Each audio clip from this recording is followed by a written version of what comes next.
मानगोनां इउजि ब्रह्म सारनिसिम आंनि गुरै मोनसे फोरमायहरनाय।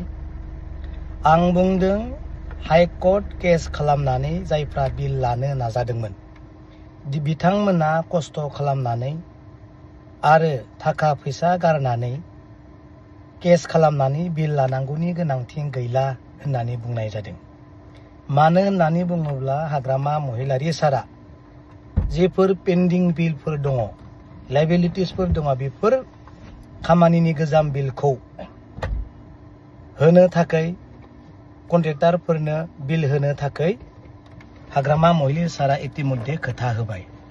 बेनिखायनो खस्थ' खालामनानै बिलखौ लास्लायस्लाय हाग्रामा महिलारी सारा जिहेतु होनो थाखाय खोथा होबाय, नों ओरैनो मोनगोन।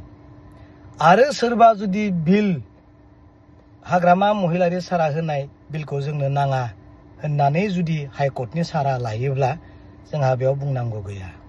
खस्थ' दा खालामनानै दा ला होननासो बुंनाय जादों। गोदो मानगोनां प्रमद बर' सरकारा फैनाय लोगो लोगो, बिथांनि सरकारा फैनाय लोगो लोगोनो गोबां थिकादारफोरा हाराहास्ति मोनदोंमोन, खस्थ' मोनदोंमोन। हाइकर्ट खालामनानैसो बिल लानांगौ होननानै बुंनाय बायदि बे लामाखौसो दिन्थिहरदोंमोन। गोबां कन्ट्रेक्टारफोरा हाइकर्ट खालामनानैसो लिस्ट खालामजादोंमोन आरो क्रन'लजिकेल लिस्ट हाइकर्टनिफ्राय बानायनासो मोननो गोनां जादोंमोन। प्रमद बर' सारा ओरैनो रावनोबो बिल, गोजाम बिल मोनसेबो होआखै।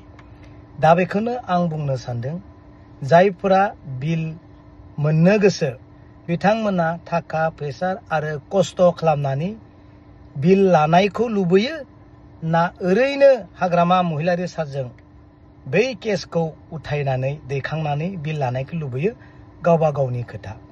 बे स्पष्ट जाबाय। नैथियाव आं बुंनो नागिरदों, हाग्रामा महिलारीनि समाव दानानै होलांजानाय सेन्ट्रेल सिलेक्शन बर्ड, जोंहा जिथु बर्ड दङमोन, कमिटिफोर दङमोन, बिथांमोना सरकाराव फैनाय लोगो लोगोनो, प्रमद बर' बिथाङा सरकाराव फैनाय लोगो लोगोनो बै CSB बर्डखौ बिथांमोना फांसनलेस खालामदों।